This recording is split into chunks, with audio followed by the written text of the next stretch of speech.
This is Roth Conrad on American Safari. Today I'm here in Savannah, Georgia with Diego Colombi, filmmaker, recently graduated from SCAD University here in Savannah.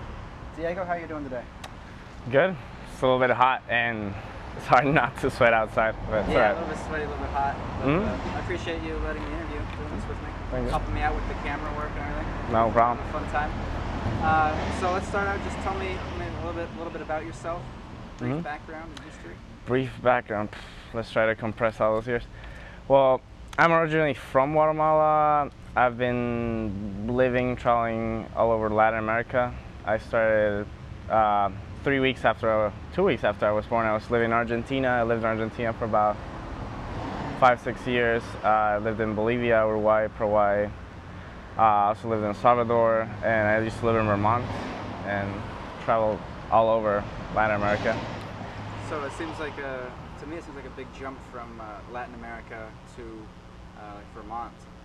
What are some of the biggest changes or differences that you noticed?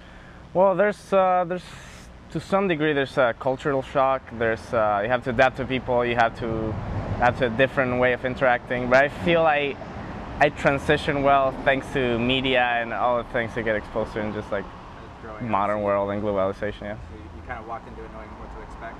Yeah, sort of. What about in South America, then going back and forth? Are there any differences or similarities there? Between here and South America? Just between the different countries down south? Yeah, there's a certain like array of differences inside South America, but I would say it's pretty standardized. But each country has its own flavor, but still because of the language and certain common ancestry, we have certain things, certain values, certain key, I would say, customs that we share. So. Do you speak a handful of different languages? Or just Spanish and English. Spanish and English. For now. Portuguese or anything? That's a no. little different, right? Yeah, it's a little bit different. It's understandable, mildly speakable for someone that's with Spanish background. What about? Have you ever ran into like Italians?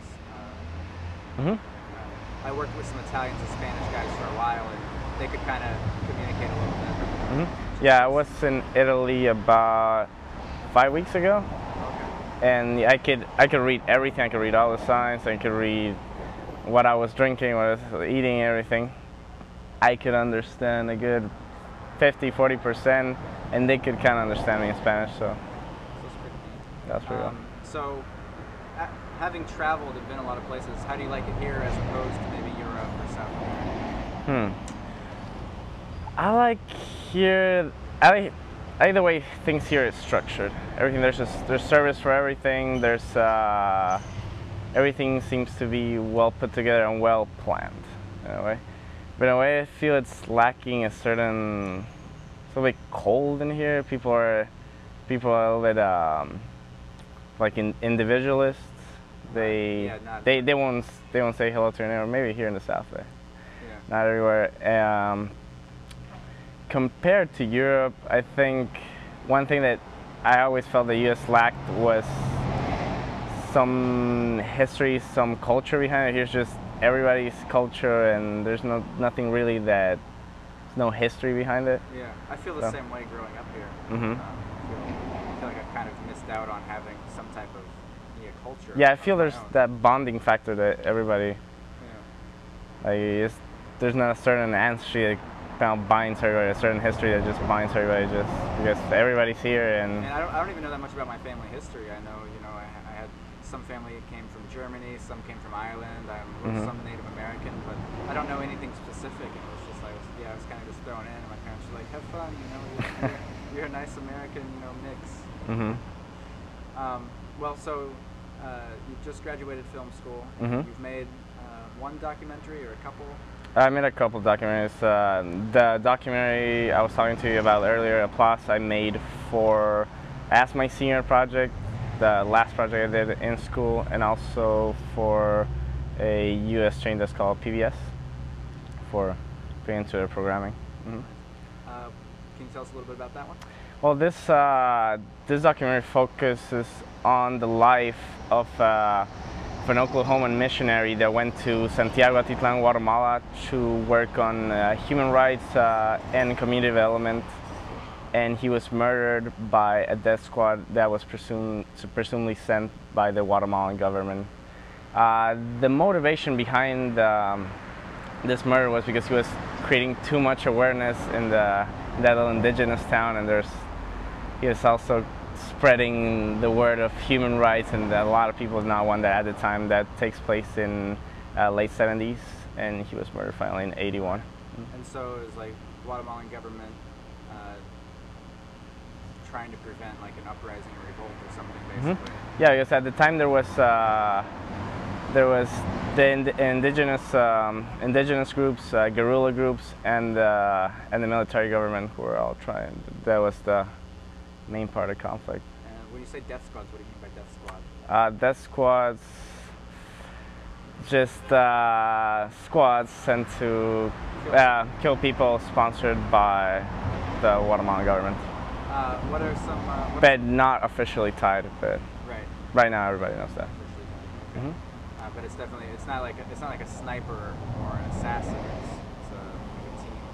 Yeah, there were different teams, but they were assembled in different, depending who they needed to kill. There's certain priorities. There's certain. It's a scary thing to think about. I hope I never get on the list. I don't think you're gonna. I don't think you're stepping on anybody still. So. What are some other documentaries that you've worked on? I worked in another one about a year ago that was about coastal erosion. Personally, I hate the theme, but it came out pretty well. So you don't really like the theme? It was an assignment or something? Or? It was sort of like an assignment. What did you find out about coastal erosion?